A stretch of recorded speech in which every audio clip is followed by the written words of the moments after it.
Praise the Lord सभी को। जय मसीह की। प्रभु ने एक और बार अनुग्रह किया है आपके बीच में आने के लिए, उसके लिए मैं परमेश्वर का धन्यवाद करता हूँ। आज का हमारा मनन के लिए हम एक ऐसे पुस्तक में से मनन करेंगे जो यूजुअली हम थोड़े पहले हमारे बाइबल के पन्ने हम ऐसे फास्ट पलट देते हैं।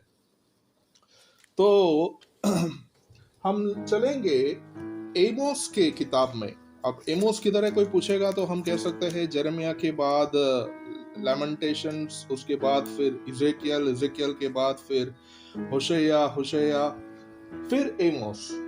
तो एमोस क्यों इंपॉर्टेंट है? देखिए, परमेश्वर को जब भी कुछ चीजें पृथ्वी पे करना होता है तो तब वो अपने जो चुने हुए लोग हैं, या उस समय पे जीसस क्राइस्ट के समय के पहले प्रॉफिट्स होते थे, या हम कह सकते हैं नबिया होते थे। ये लोग सुनते थे परमेश्वर से क्या बातें हैं, और ये लोग फिर अपने लोगों को अगुवाई देते थे और बताते थे।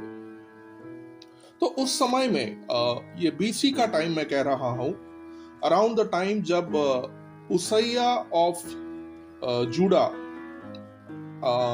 रूल कर रहा था, जेरोबोम 2 ऑफ इज़राइल होता था। तकरीबन हिस्टोरिकली आप इसको मैच करने को देखेंगे तो 793 टू 753 बीसी हो सकता है, अराउंड 760 या 750 बीसी हो सकता है कि ये आमोस करके जो प्रॉफिट था उसने प्रोफेसाई किया, और उसने कुछ बातें ऐसे प्रोफेसाई किया जो आने वाले समय में इज़राइल को झेलना पड़ेगा। और हम देखते हैं आजकल के इज़राइल का बहुत न्यूज के अंदर है, वापस फोकस इज़राइल के ऊपर आ गया है। इस तरफ पे कश्मीर न्यूज में होता है, लेकिन उतना नहीं जितना इज़राइल न्यूज में है, और ये पहले से वचन में दिया गया हुआ है। तो हम चलते हैं एमोस के जो किताब है उसके अंदर जो 9वां जो चैप्टर है, उसी पे ही आज हम हमारा ध्यान केंद्रित करेंगे। तो मैं पढ़ता हूं। मैंने एमोस चैप्टर 9 हम पढ़ रहे हैं, स्टार्टिंग फ्रॉम वर्स 1। मैंने प्रभु को वेदी के ऊपर खड़ा देखा, और उसने कहा, खंबे की कंगनियों पर मार जिससे देवड़िया हिले, और उनको सब लोगों के सिर पर गिरकर टुकड़े टुकड़े कर, और जो नष्ट होने से बचे उन्हें मैं तलवार से घात करूंगा। क्षमा करना, थोड़ा मेरा आवाज आज ये है, थोड़ा टॉन्सिल्स का ये है। तो उनमें से एक भी न भाग निकलेगा, और जो अपने को बचाएगा वो बचने ना पाएगा, क्योंकि चाहे वे खोद कर अधोलोक में उतर जाए तो वहां से मैं हाथ बढ़ाकर उन्हें लाऊंगा। चाहे वे आकाश पर चढ़ जाए तो वहां से मैं उन्हें उतार लाऊंगा। चाहे वे करमल पे छिप जाए।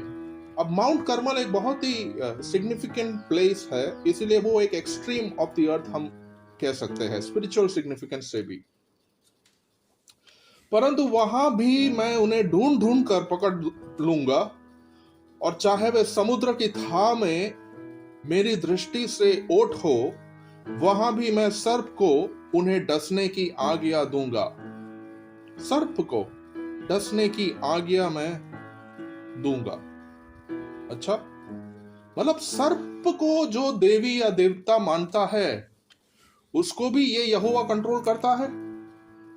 मतलब ये भी सर्प भी एक प्रकार का जो भगवान कई जातियों में है, और हम देखते हैं कि सर्प का एक ये लेके वो भगवान है मानते हैं उसको, वो सर्प भी कहीं पे जाके बसता है, वो हम पाताल लोक कहते हैं, कुछ उस तरह the depths of the earth कहते हैं।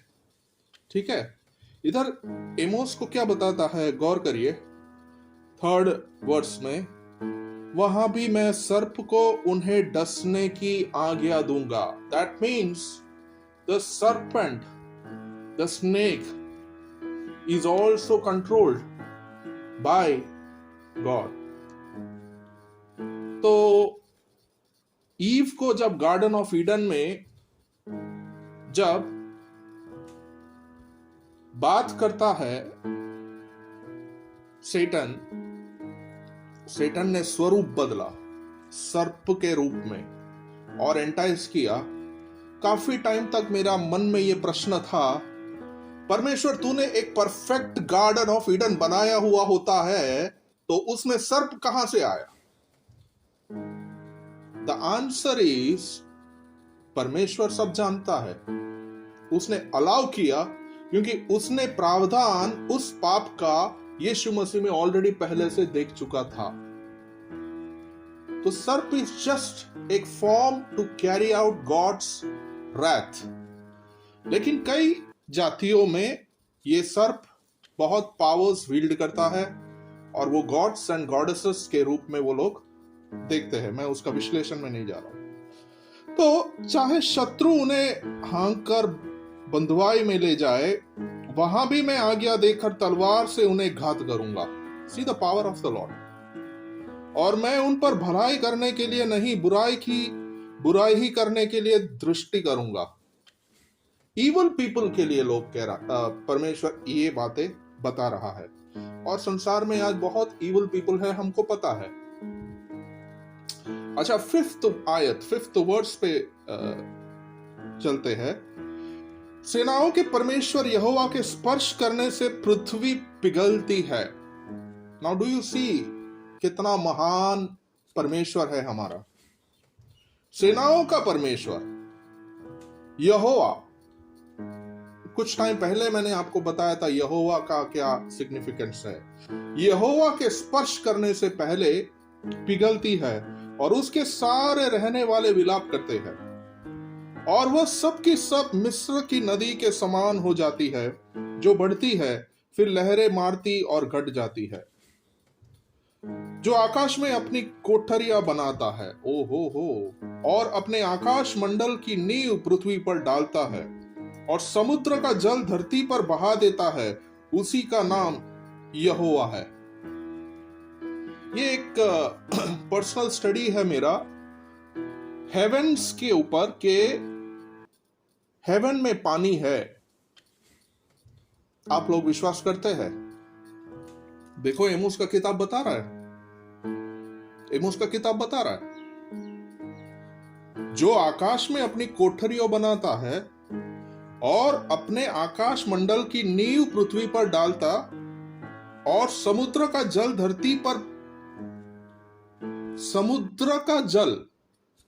धरती पर बहा देता है, उसी का नाम यहोवा है।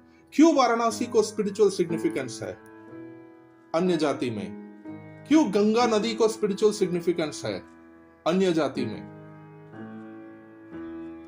क्योंकि उनका एक इंटरप्रिटेशन के हिसाब से ऊपर से नदी जो बहा, वो फिर नीचे जो धरती पे आया, वो एक जो नदी है, वो गंगा नदी जो है, वो आजकल उस टाइप का जातियों के लिए एक बहुत स्पिरिचुअल सिग्निफिकेंस रखता है।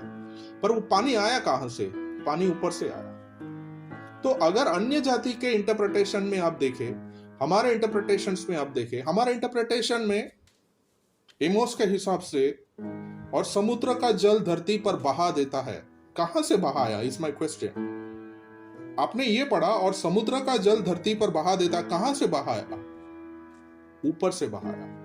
मतलब कि ऊपर in the heavens there is water, उसी का नाम यहोवा है। कौन ये ऐसी चमत्कारी चीजें कर सकता है? वो यहोवा है। किसी ने जो सृष्टि किया होगा ना, वही यहोवा है। अब हम थोड़ा यहोवा के बारे में बात कर रहे हैं, तो थोड़ा ये मेरा पर्सनल एक स्टडी था, तो संस्कृत में हम चलते हैं, ठीक है। कि अगर संस्कृत आपको पता है तो अधुरम मधुरम गच्छामि, नयनम नयनम मधुरम गच्छामि, हृदयम मधुरम गच्छामि, हसितम मधुरम गच्छामि, मधुराधिपते रखिलम मधुरम, गुज्जा मधुरा, माला मधुरा, यमुना मधुरा, विज मधुरा, ओके, सलिलम मधुरम, कमलम मधुरम, मधुराधिपते रखनम। तो इस तरह से ये जो है, ये कृष्ण भगवान के एक प्रेस में है ये चीज। लेकिन आप अगर संस्कृत के श्लोक पढ़ेंगे, ठीक है, मैं आपको यहोवा गॉड के उसमें ले जाना चाहता हूं। उसमें ऐसा एक फ्रेज है, यज्ञम Prajapati, the God who is from the beginning. उसका मतलब यज्ञम मतलब कि who is sacrifice for the whole world, धर्मम रक्त प्रोक्षित वसवई, to protect dharma there is a need for blood to be shed. किसके बारे में बोल रहा है? संस्कृत श्लोक में की बात कर रहा हूं मैं। ऋग्वेदा के अंदर अगर आप जाएंगे, the one who bore from the beginning to the end, उसका मतलब आएगा, ठीक है। आप गॉड के ऊपर मेडिटेट करेंगे तो। समवेदा में जाएंगे तो in his royal state was worthy to shed his blood आएगा। अथर्ववेदा में जाएंगे, he represents the alpha and the omega and his wounded body. और यजुर्वेदा में जाएंगे तो डिड यज्ञ फॉर यू। ये 4 वेदा मेन होते हैं, ऋग्वेदा, सामवेदा, यजुर्वेदा और अथर्ववेदा। तो श्लोका में ऐसा होता है कि God created man, but man has no right to create God. हमको सोचना है कि क्या हम गॉड बनाते हैं क्या, और that is the reason people ने वो लॉ को रिजेक्ट किया। तो ये क्यों मैंने बताया आपको कि कुछ जातियों को ये रिवील्ड है कि ये जो गॉड के बारे में बोल रहा है ये किसके लिए है। हम धन्य लोग हैं, बिकॉज ये मिस्ट्री हमको बताया गया हुआ है कि यीशु मसीह में ये फुलफिल हुआ है। ओके, हम कहां पे थे? एमोस का 6 पे थे। और समुद्र का जल धरती पर बहा देता है, उसी का नाम यहोवा है। 7, हे इज़राइलियों, यहोवा की यह वाणी है, क्या तुम मेरे लिए कुशियों के समान नहीं हो? क्या मैं इज़राइल को मिस्र देश से और पलिश्तियों को कफ्तोर से नहीं निकाल लाया और अरोमियों की ओर से नहीं आया? तो थोड़ा आपको हिस्ट्री में अब चलना होगा। इसमें हम पहला कौन सा देखा? यहोवा की वाणी है, तुम मेरे लिए कुशियों के समान नहीं हो। इंग्लिश ट्रांसलेशन क्या कहता है? Are you not like the Cushites to me, O people of Israel, declares the Lord. हाँ, तो कुश किधर है मॉडर्न डे में? मैं बताता हूं। कुश मॉडर्न डे में अगर आप देखेंगे, it is the land of Ethiopia. Ethiopia to Sudan तक, अफ्रीका के अंदर आप देखेंगे तो दैट इज द लैंड। समय कम है इसलिए मैं इधर मैप्स यूज नहीं कर रहा हूं, बट आप लोग आपका पर्सनल मेडिटेशन में देखना ये कुश के बारे में जो लिखा हो। तो एक टाइम पे कुश एक बहुत बड़ा साम्राज्य था, और उसी के अंदर में से फिर इजिप्ट, उसी के साथ इजिप्ट है, और इजिप्ट के बाद है फिर इज़राइल। ठीक है, तो क्या लिखा है? हे इज़राइलियों, यहोवा की यह वाणी है, क्या तुम मेरे लिए कुशियों के समान नहीं हो? क्या मैं इज़राइल का मिस्र देश से और पलिश्तियों को कफ्तार से नहीं निकाल लाया और अरामियों की कोर से नहीं लाया? देखो, परमेश्वर यहोवा की दृष्टि इस पापमय राज्य पर लगी है, और मैं इसको धरती पर से नष्ट करूंगा। ओके, अब ये जो सारी चीजें हैं थोड़ी डरावनी है, लेकिन एमोस को गॉड रिवील करता है कि ऐसी ऐसी चीजें होने जा रहा है। क्योंकि एक सवाल उठता है, एक तरफ पे परमेश्वर कहता है pray for the peace of Israel, और दूसरे तरफ पे इज़राइल के ऊपर इतना सारा ये होता है, अत्याचार होता है, तो क्यों अलाउ करता है? तो उसी का ही कुछ रीजंस भी हम देख रहे हैं आज तक।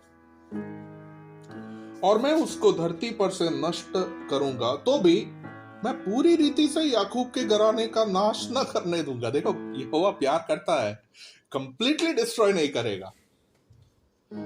प्रलय के समय में, फ्लड के समय में, और वो भी आप लोग रिसर्च करना, different civilisations of the world, Japanese civilisations ले लो, चाइनीज सिविलाइजेशंस ले लो, यिन एंड यांग ले लो, रोमन सिविलाइजेशंस ले लो, ग्रीक सिविलाइजेशन ले लो, और हमारा इंडिया में मत्स्य का कहानी बहुत फेमस है, मनु एंड, तो बहुत सिमिलैरिटीज है फ्लड के साथ। फ्लड के समय पे परमेश्वर ने ठाना था कि मैं पूरा अर्थ को डिस्ट्रॉय कर दूंगा, लेकिन इधर अभी ये कह रहा है कि पर मैं पूरी रीति से याकूब के घराने, इज़राइल, ठीक है, को नाश न करूंगा, यहोवा की यह वाणी है। तो मेरी आज्ञा से इज़राइल का घराना सब जातियों में ऐसा चला जाएगा जैसे अन्न चलने में चला जाता है, परंतु उसका एक भी पुष्ट दाना भूमि पर न गिरेगा। मेरी प्रजा में के सब पापी जो कहते हैं वह विपत्ति हम पर न पड़ेगी और न हमें घेरेगी, वे सब तलवार से मारे जाएंगे। आप लोगों ने ये फ्रेज सुना होगा, He who kills by the sword gets killed by the sword. वो जो तलवार उठा के मरता है वो तलवार से मरता है, ठीक है। एंड सो एक प्रकार से ये न्याय बताता है परमेश्वर का। परमेश्वर बहुत प्यार करता है, बात सही है, बट बहुत लॉन्ग सफरिंग भी है।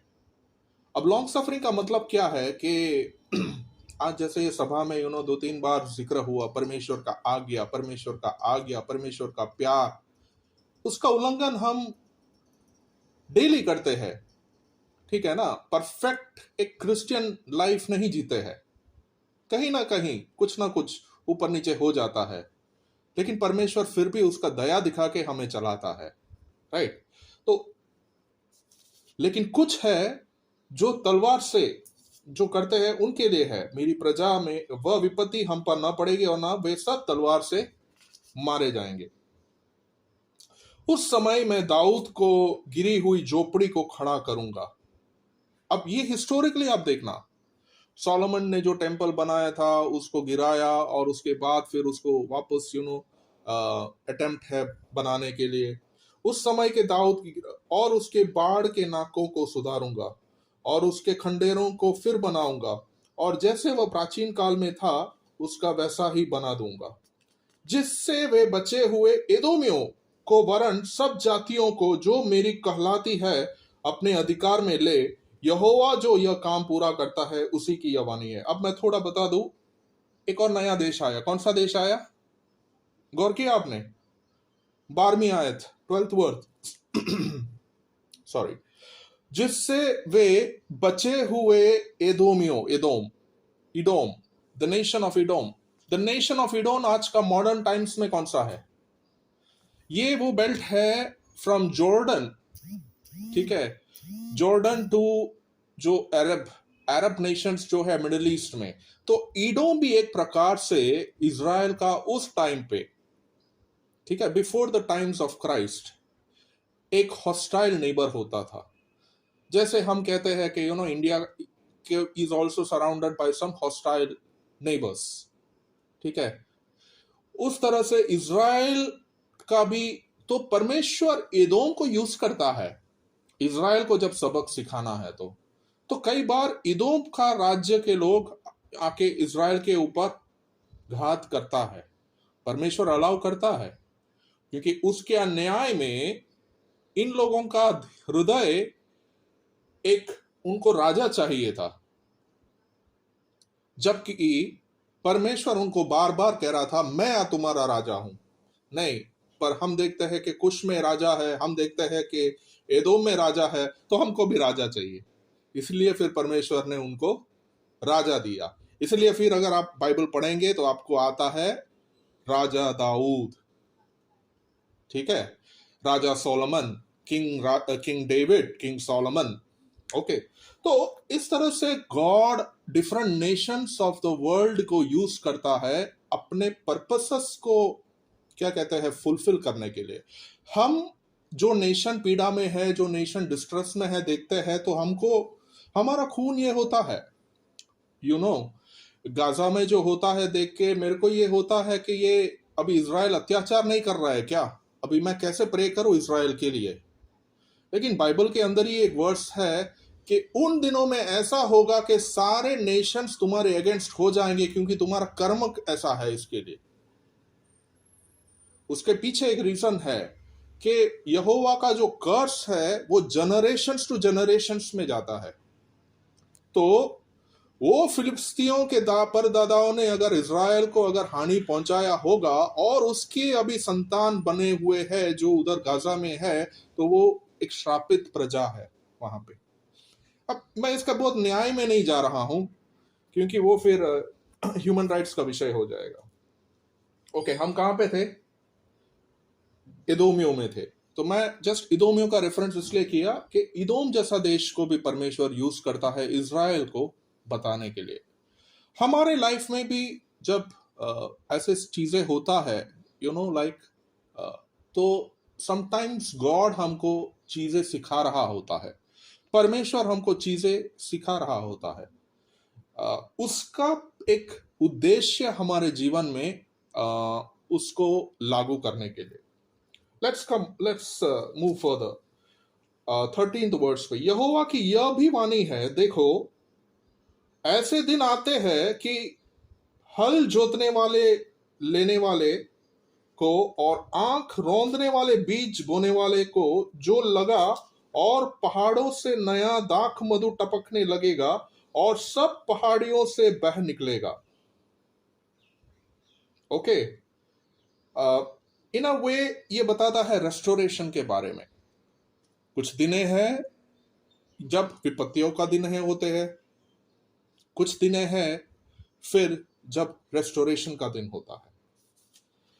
मैं अपनी प्रजा इज़राइल के बंदियों को लौटा के आऊंगा और वे उजड़े हुए नगरों को सुधार कर उनमें बसूंगा।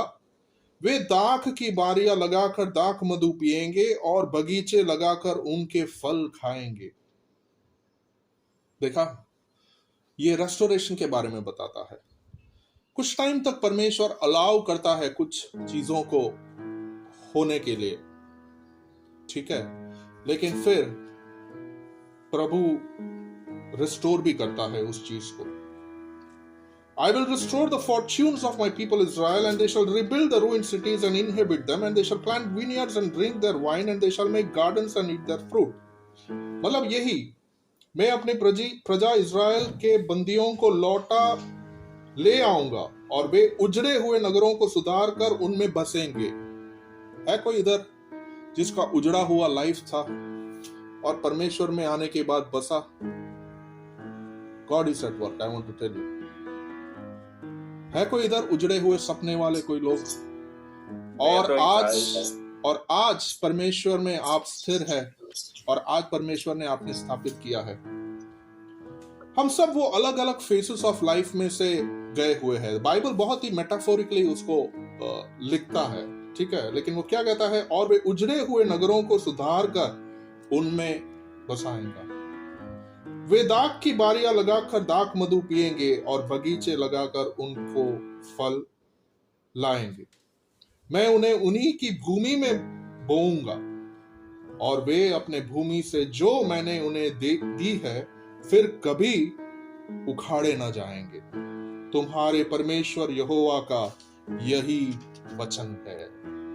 मतलब कि अपने परमेश्वर को पूरे दिल से, ठीक है ना। आज हमारे स्टार्टिंग ऑफ द सभा में जब से बात मैंने सुना, रोनाल्ड भाई जब बता रहे थे परमेश्वर की आज्ञा, परमेश्वर में चलना, ठीक है, और फिर जो प्रॉमिस वर्स भी जब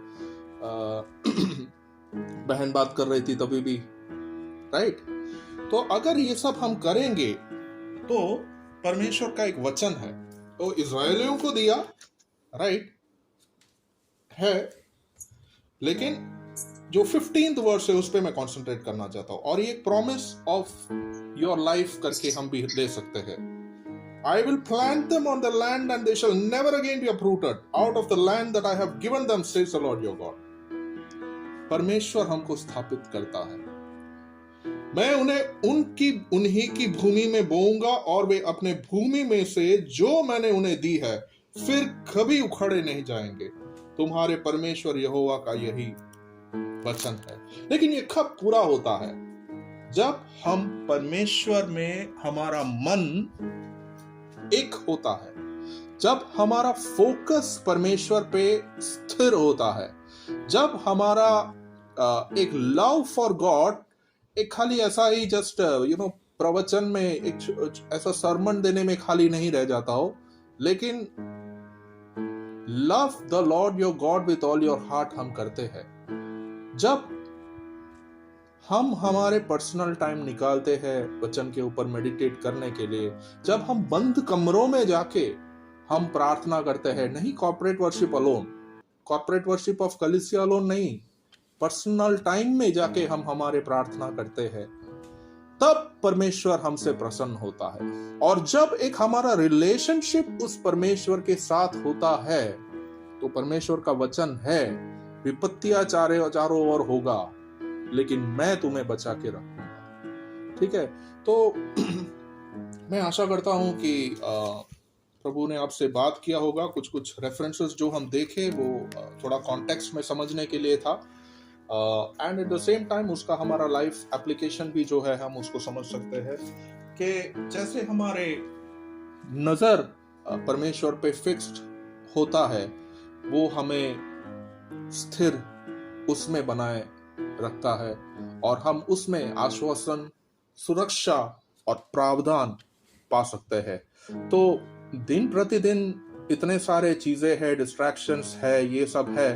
मेरा एक प्रार्थना और आशा यही है कि हम सब परमेश्वर पे हमारी नजर, चाहे हम जितना भी लेफ्ट राइट हो जाए कभी कभी, लेकिन फिर भी हमारा नजर परमेश्वर के ऊपर से न हटे और हम उसकी छावनी के नीचे रह पाए। सो थैंक यू, आप लोगों ने पेशेंटली सुना। God bless you all. Over to Rona. Praise God, बहुत ही अद्भुत वचन के लिए। परमेश्वर हमारा रिस्टोरेशन का परमेश्वर है। वो हमें, यद्यपि हमारी परिस्थिति जो भी हो, जैसे कि आपने वचन को पढ़ा, उसका जो कंक्लूजन ये है कि परमेश्वर आज जो भी हमने नुकसान भोगा या जो भी हम परिस्थिति में है, तो परमेश्वर वापस हमें रिस्टोर करेगा, वापस हमें बिल्ड करेगा। चाहे हम आर्थिक परेशानी में हो, चाहे हर एक प्रकार की भौतिक परेशानी में हो, हर एक परिस्थिति से होकर गुजर रहे हैं, परंतु परमेश्वर जो है वो व्यवस्था का परमेश्वर है। उसकी आज्ञाओं को, उसकी विधियों को, उसकी चितौनियों को हमको मानना है, तभी वो उसकी जो व्यवस्था है वो हमारे जीवन में वो पूरी करेगा। उसकी जो मानना है। Praise God.